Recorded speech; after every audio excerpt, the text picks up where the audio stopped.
Ubisoft is doing well. They've had a full year of successes with some of their biggest games ever coming out. A game with the world's biggest IP, Star Wars Outlaws. Oh, well done, Ubisoft, on getting that contract in a time when Star Wars is so prestigious. The first ever Quadra game, Skull and Bones, the first Ubisoft game to really nail the piracy theme. I cannot wait for the next update. They did not make Concord, but they wish they had. Did you know it was a game for Impact that is literally saving lives of margarine people? Their COD competitor, X-Defiant, successfully was cancelled. And recently, AC Shadows was released, and any day now we will get an announcement from Ubisoft letting us know they sold 1 million copies. But until we do, know that there have at least been 2 million activations.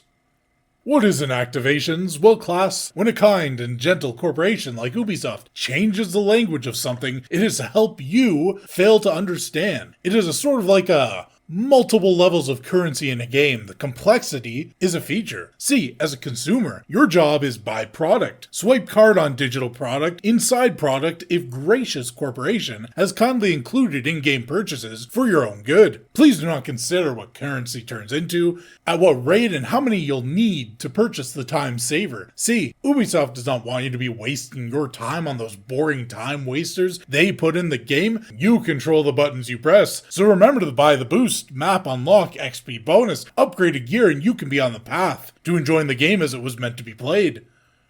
We just covered this game, Ubisoft. Why you gotta go make more news? Well, despite Ubisoft being in a state of winning, according to Trusted Games Media, for some reason they're making a subsidiary. You won't be getting a straight answer on why a company they keep declaring to be successful is splitting, or straight anything from Current Games Media, as they are no longer covering Ubisoft, Activision, and EA the same way they did last decade. Those were the days when every article, no matter how unrelated, would find ways to force in the harassment scandal or the microtransactions, talking about the predatory digital editions. The media sure did not give non-stop coverage to the NFT game Ubisoft came out with just a few months ago. Weren't those things destroying the environment before? I guess they fixed that up, regularly jabbing at Ubisoft's open world design and copy-paste collection mechanics, unfinished games, day one digital, always online, failing quality standards, and cash grab annual releases. Why the massive change in heart? Did EA, Ubisoft, Activision, the rest of Western AAA all change their behavior and become pleasant, consumer-friendly companies of the people? Well, unless there's some shady dealings behind the scenes, that must be the only possible explanation. The Titanic is the most successful ocean voyage in history. Never before has a trip to the bottom of the Atlantic been made by so many so quickly. You think the boat's in trouble? You should see the state of the iceberg. Well, let's just say one of them is still there and it's not the ice. Ubisoft has split into two groups. Group 2, which we'll call the Everything of Value group, where the IPs are being stored, is worth more than the company itself. Explain that one with your vaunted science. Group 1, we'll call it Current Ubisoft, is where they contain the debt and 20,000 employees responsible for the likes of X-Defiant, Skull and Bones, Outlaws. That sounds lovely. Imagine the joy of being an employee at Ubisoft, likely having your bonuses and restricted stock you cannot sell while it's still high. And yes, 10% of where it was 5 years ago might seem low, but just imagine what the future has in store. Well worth it for the social justice impact your games are making in the chuds you are owning. We could all learn a thing about dedication from Ubisoft employees. The thought of losing all their savings in the form of stock value and being part of the reorganization Ubisoft will be undertaking to improve the company. This does not deter them. It is more important to them than their very livelihoods to keep to the valuable messaging of always hating the audience, always standing up for massive corporations, and refusing to make games that people might enjoy. Come journey on the Hindenburg. Never before has a passenger-laden dirigible converted so much organic material into coal so quickly. A flying gas bomb is a problem? The Germans say, let it cook.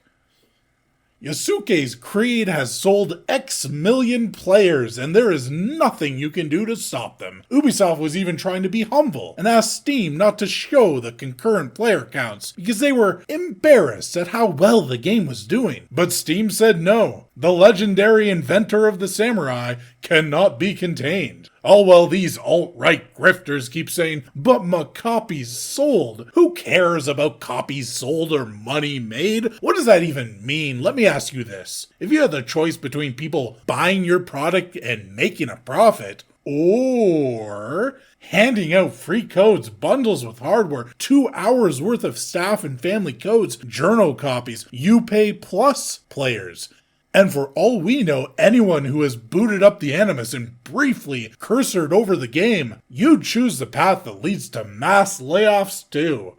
When Ubisoft is being vague, why don't we just assume everything's on the table? And then Steam is around here bullying them with certified concurrent numbers, and achievements are telling us 95% of players didn't even beat the second chapter of a 30-hour game? Where's the government to bury these stats? If we can't get them to withhold information from the public, what are they even there for? All Ubisoft wants is to be able to say their games are successful, regardless of sales, so stockholders are misled to keep investing in them. And they would have gotten away with it too if not for you toxic kids and your transparency.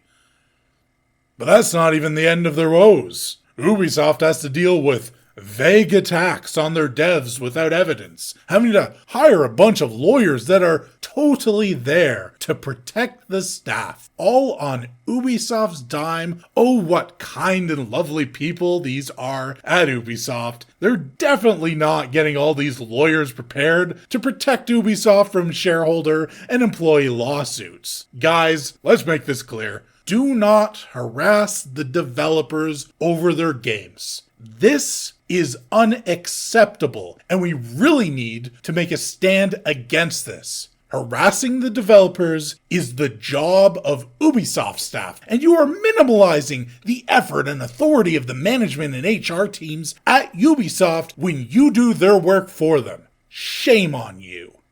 Ask Creed has really brought out the worst in people. To think a game made about Africa could get so much attention that Ubisoft had to get their activist consultant firms and journalist cronies to basically ignore every single criticism of the game except for the validity of a white charlatan's fan fiction.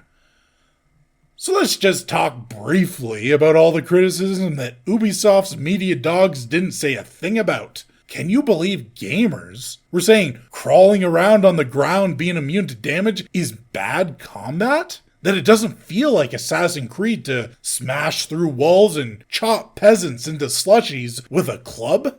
And why was Japan even complaining about a game set in Africa's third favorite colony? Let's see, putting in Chinese architecture, Taiwan boba tea, because they all look the same to Ubisoft developers, a real major female figure in Japanese history and part of the imperial bloodline, as well as someone known for her faithfulness and loyalty, having a fling with a guy that randomly showed up a few weeks ago and killed her brother? Real shrines without permission being desecrated and destroyed by a foreigner, which is historically accurate. Numerous blasphemous, offensive portrayals of sacred and holy parts of the culture, such as female sumo, disrespect of torii gates, smashing the one-legged torii gate, releasing the game on the date of a famous deadly subway attack, frequently misrepresenting the seasons, town, the farmland layout, the iconography of Ubisoft, creating a hodgepodge of things they think look Asian, even if all it would take is a 5-second Google search to double check and find out they're wrong. See, the media cares so much about historical inaccuracies, cultural respect, and racism, they had nothing to say about any of it. And as a last gasp, the final song in Yasuke game had people saying it sounded like the sort of jumbled Asian speak you'd get from South Park. Maybe they should have gone all in and declared it a parody. Ching Chang Chong Wa Ninja? It's just peak Yasuke. What a guy. It got better though when the internet claimed it is a real song and not just your standard Ubisoft hatred of white adjacents. All game, a colonizing foreigner butchers the native Japanese, and then it ends with this pro-extermination song that translates to kill them all. On second thought, Ubisoft, you're doing the Lord's work. D-Duke is blushing in hell. At some point, you just gotta realize all the so-called mistakes Ubisoft made in terms of getting culture right, they weren't mistakes. If you constantly praise yourself and brag about your virtues, your hypocrisies will shine like a beacon. When you take it a step further, attacking and coercing others to succumb to your virtues, when you push people around, insult, and mock them for years, then you are going to get people doing the same to you when you fail those standards. Is it fair for a video game company to get unwarranted hate and criticism over making cultural mistakes? Probably not. But is it fair for Ubisoft, who has proclaimed itself the paragon, who has spawned so many DEI consultant firms to lead the woke inquisition, who is protected by easily bought media missionaries, and who has tried to force behaviors? Is it fair they be the target of so much backlash? Yes, because they are the ones who set the standard. Consider Showa American Story. This game is just oozing with stereotypes beyond compare. And when this game comes out, it will aggro games media like smacking a wasp nest. And they will be saying, well, this one doesn't respect the culture. This one gets everything wrong. Why aren't gamers reacting to this the same way they did to Assassin's Creed Yasuke? Why aren't gamers attacking this game? There is no arrogance here. There is no judgmentalism and declaration of a great cause. No attempt to bully and bludgeon gamers. Ubisoft has set the tone they want to engage gamers with, and gamers are responding within those confines. Ubisoft and their multitude of consulting firms, including the likes of SBI, started the battle. It is that simple. If you put yourself on a pedestal that you do not belong on, everyone will want to see you fall off. Ubisoft, you spent too long telling everyone your shit tastes like ice cream, so you need to stop scrunching your nose when it's your turn to take a bite. Media now saying this is just like feminist frequency crime, that they did the button pushes that got them the prostitutes in the GTA. The player chooses to desecrate the shrine. But isn't that the problem? Devs and journalists spent 15 years attacking gamers over those button presses, only to about face when failing to meet their own idealistic standards. You must be political. Games must be political. Neutrality is not an option. You are the ones who forced politics into the space, journalists, dragging gamers into it without consent. And now suddenly you're like, hey, why are we making this political? You are never going to go around defacing a mosque, Quran, or rainbow flag in an Ubisoft game. You choose the buttons that gamers are allowed to press. And when you make it clear you do this out of social politics, you do this deliberately, gamers are correct to assume you are making a statement on which groups you approve to harass and desecrate. So why would those groups have anything but contempt for you in return?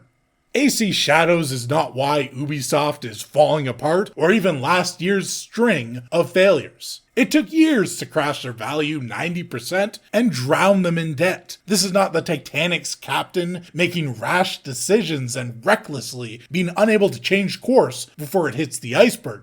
This is the captain being told before they leave port the specific iceberg they were going to hit, how to avoid it, and that it would kill half the people on board, and Ubisoft says, want to make it 2/3? But by all means, Ubisoft employs all 20,000 of you. Keep thinking activists and media are on your side. Surely, your leaders mean nothing sinister by reorganization. You know, each decade you reorganize your fridge into the food that you just bought and the stuff that expired years ago. As Dora says, can you spot the unemployment office? Say reduce redundancies and structural change and hablo española. Escon Jobicus Lossicus. Ooh, maybe this can be the final song for Ass Creed Aztec, starring an Indian. No, Ubisoft, not a Native American. Come on, do better. It must feel good knowing Ubisoft has your back, declaring they plan to protect you from the real threat. No, not layoffs. Being criticized on Twitter by toxic gamers. I am sure the new boss has abundant use for thousands of employees whose key skill is having 3 different genders between clock in and clock out. To the new owners, please, let them finish Ass Creed Hexe. Not saying they deserve any more chances, just let them make the worst game they possibly can, as a send-off for the rest of us to remember them fondly by. But look, I'm sure everything will be just fine. Don't take me seriously at all. I'm just putting in my 10 cents.